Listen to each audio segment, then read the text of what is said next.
Assalamualaikum, welcome to my YouTube channel.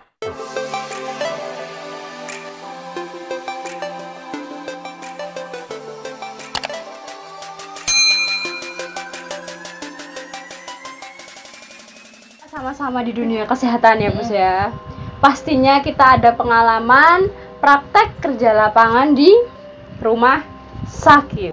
Kita mau cerita di mana kita saat PKL terjadi ada sedikit gangguan dari makhluk-makhluk tak kasat mata. Ya. Jadi buat kalian yang kepo banget nih atau kalian yang juga punya pengalaman misteri saat PKL, tonton video ini sampai habis ya, barangkali pengalaman kita sama gitu. Aku sama Puspa itu sama-sama pernah praktek di rumah sakit, tapi di rumah sakit yang berbeda, tapi di Yogyakarta. Kalian nggak usah menebak-nebak di mana, yang jelas di Yogyakarta seperti itu. Coba Puspa, hal yang paling menyeramkan dan berkesan waktu PKL apa? Yang paling nyeremin itu waktu aku PKL masuk. Untungnya itu aku shift pagi. Ya sebenarnya Shift pagi jadi ini ya, aku jelasin dulu.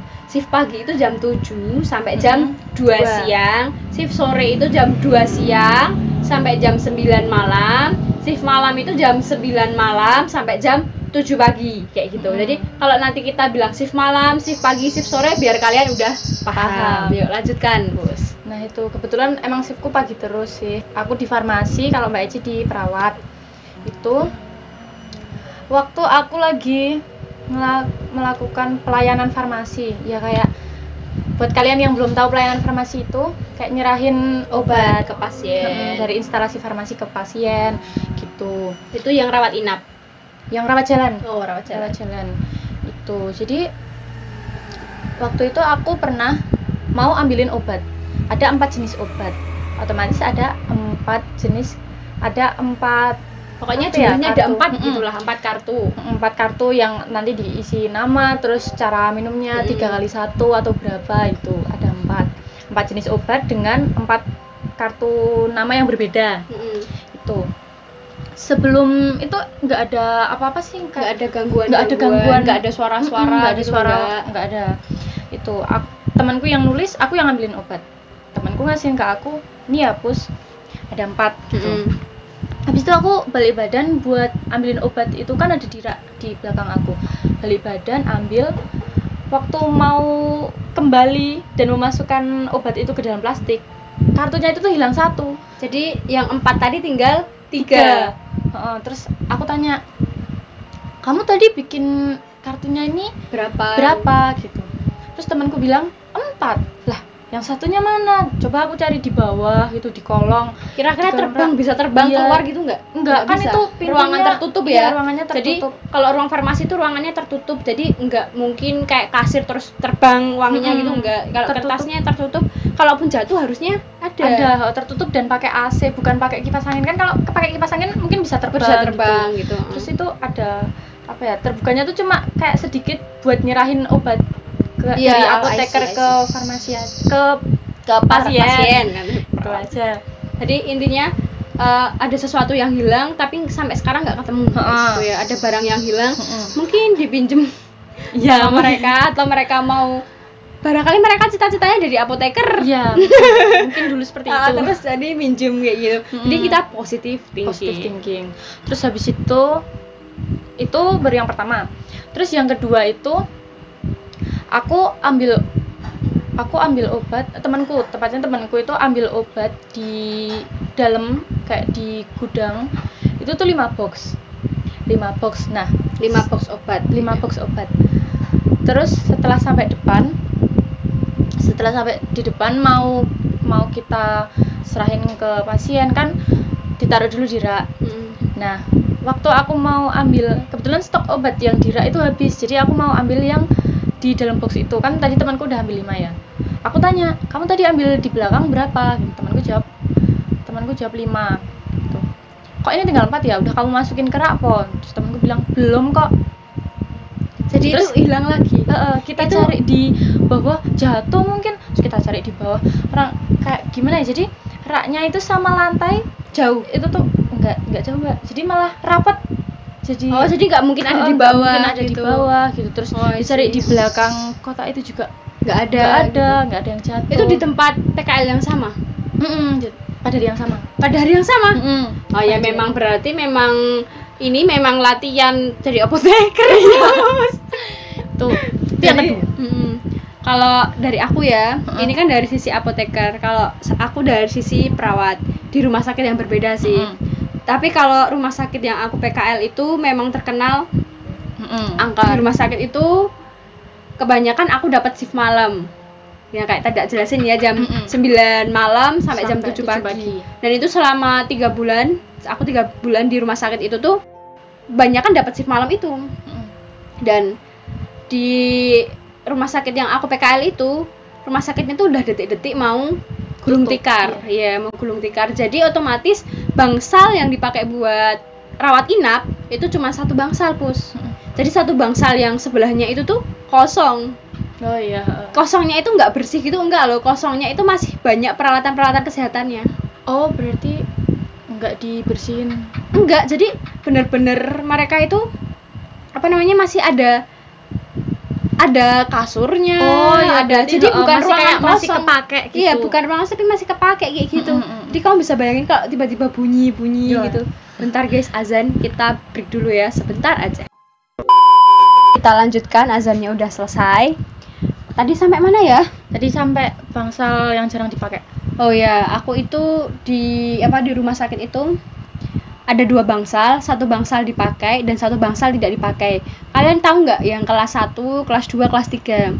Kelas 1 itu VIP, kelas 2 yang B aja, kelas 3 itu yang cuman korden-korden. Satu ruangan terus di-sekat. Nah, di situ aku kebetulan dapat dinasnya di bangsal VIP. Beruntung kan? Tapi ternyata memang hanya bangsal itu yang dipakai. Jadi memang bangsal itu doang yang dipakai. Jadi kelas 2 dan kelas 3-nya itu bangsalnya dikosongkan. Jadi tinggal satu. Tinggal satu yang dipakai cuma VIP karena itu tadi rumah sakitnya mau gulung tikar kayak gitu. Dan di bangsal yang itu tadi, Pus, yang bangsal kelas 3 dan kelas 2, itu ruangannya itu nggak dikosongkan. Jadi ruangannya ya masih banyak alat-alat kesehatan. Bednya masih ada, terus kayak dorongan-dorongan kayak kursi roda. Itu masih ada semua, Jadi kebayangin nggak sih di situ tuh kayak ada kehidupan tapi bukan kita. Oh iya, I see. Jadi aku sering banget ngerasain lewat situ pasti langsung merinding, pasti lari, nggak pernah enggak. Mau siang, mau aku shift pagi, shift siang, shift malam pasti lari. Nggak tahu kenapa, aku takut banget lewat situ. Apalagi kalau lihat gordennya gerak sendiri. Padahal AC atau kipas anginnya ya nggak ada AC, nggak ada kipas, orang off semua itu bangsalnya, nggak ada yang pakai, nggak ada orang di dalamnya. Bayangin nggak? Dan itu tuh rumah sakitnya tuh udah sepi hitungannya. Perawatnya aja tinggal 5 orang. Tinggal 5 orang. Jadi di rumah sakitku itu banyak banget terjadi hal-hal mistis, guys.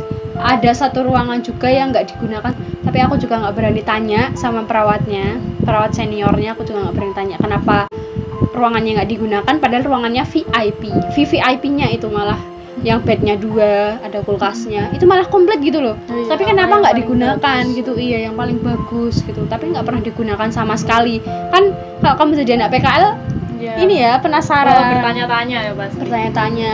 Dan setiap aku shift malam itu di atas jam 12 malam itu pasti ada orang ngepel. Suara orang ngepel kayak krek itu pasti loh. Meres. Kalau meresnya enggak, cuman ngepelnya doang, krek. Jadi kalau pel rusak, tapi ada suaranya kan krek gitu kan. Tapi itu lama krek gitu, krek. Dan kita nggak berani lihat, nggak ada yang berani lihat. Pernah pun lihat tapi nggak ada orang, ada suaranya.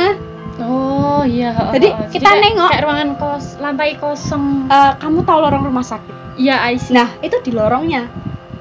Oh iya. Jadi suaranya yang krek itu di lorongnya. Dan ternyata aku itu berani tanya, kenapa sampai ada suara orang ngepel setiap di atas jam 12 malam. Itu kan janggal ya kalau di rumah sakit seperti itu. Ternyata ada seorang OB dulu, office boy-nya, yang meninggal. Terus mungkin dia masih berasa bekerja di situ. Tapi ya takut nggak sih kamu kalau yang hampir tiap kali? Tiap hari. tiap hari di atas jam 12 malam ada didengerin suara kayak gitu ya pasti langsung Dexpa merinding kayak gitu kan. Terus itu baru yang pertama, Bus. Yang kedua itu tuh kan rumah sakitku udah sepi. Otomatis yang rawat inap itu cuma tinggal 1-2 orang. Paling banyak yang rawat inap itu 12 orang, Bus. Pasiennya. Sedikit kan? Dan waktu kejadian itu yang mau aku ceritain ini, yang rawat inap cuma 1 orang. Aku shift malam lagi ya. Aku shift malam lagi. Itu belnya bunyi. Bel pasien kan, kalau pasien bel pasien ting tong gitu loh. Kan ada tulisannya kalau bel perawat itu tuh kita mencet bel nyala ruangan mana yang mencet bel. Nah, kebetulan itu sebenarnya bukan di ruangan yang ada isi orangnya, tapi kita tetap positive thinking. Mungkin itu ruangan yang ada pasiennya, tapi error kepencetnya kepencetnya ruangan itu yang mencet tapi nongolnya di ruangan yang lain. Misalnya pasiennya itu ada di ruangan 3. Yang kepencet itu yang mencet bel ruangan 13. Kayak gitu. Jadi aku tetap datanginnya ke ruangan 3, bukan ke ruangan 13 yang bunyi dong. Kan nggak ada pasien, jelas nggak ada yang mencet gitu kan. Aku ke ruang 3 itu yang ada pasiennya, ternyata tidur semua. Ya, bisa bayangin nggak sih? Aku stuck, nggak bisa apa-apa. Jadi aku mau ngomong apa nanti waktu balik ke bangsal? Maksudnya balik ke tempat ruang perawatnya, aku mau ngomong apa? Kan tidur semua, nggak mungkin gitu mah menjerit kabeh. Maksudnya pasti nanti panik semua kan. Jadi aku balik pelan-pelan, nggak ada apa-apa. Aku cuma bilang gitu, tapi keesokan harinya aku baru cerita. Karena itu kan tengah malam. Pokoknya kejadiannya itu tuh di atas jam 12 malam, Bus. Jadinya ya udahlah ya. Namanya aja rumah sakit, banyak kejadian-kejadian yang di luar dugaan lah. Yang di luar dugaan seperti itu gitu. Kalau aku sih 3 bulan selama di situ ya aku betah-betahin. Ya mau nggak mau harus dibetah-betahin. Karena kalau enggak aku nggak lulus sekolah. Aku sendiri sebenarnya juga udah parno di situ. Aku seminggu di situ tuh udah berangkat gak ya? Udah kayak berangkat gak ya gitu. Dihadapkan pada sebuah pilihan yang sulit. Iya, sulit banget loh. Ada lagi. Itu masih di hari yang sama kayak yang tadi. Setelah hilang tadi 1 box itu. 1 box. Itu ada lagi. Jadi ceritanya itu obatnya udah siap. Udah tinggal ngasihin di pasien. Orang pasiennya juga udah di depan kita lah. Orang pasiennya udah di depan kita tinggal ngasihin. Tadinya itu yang nulis kartunya itu temanku, yang ambilin obat sama masukin ke plastiknya itu aku ngerasa banget itu kalau obatnya tak itu udah bener. Waktu mau dikasihin kok hilang 1, terus hilang lagi ya? Iya, di terus hari yang sama.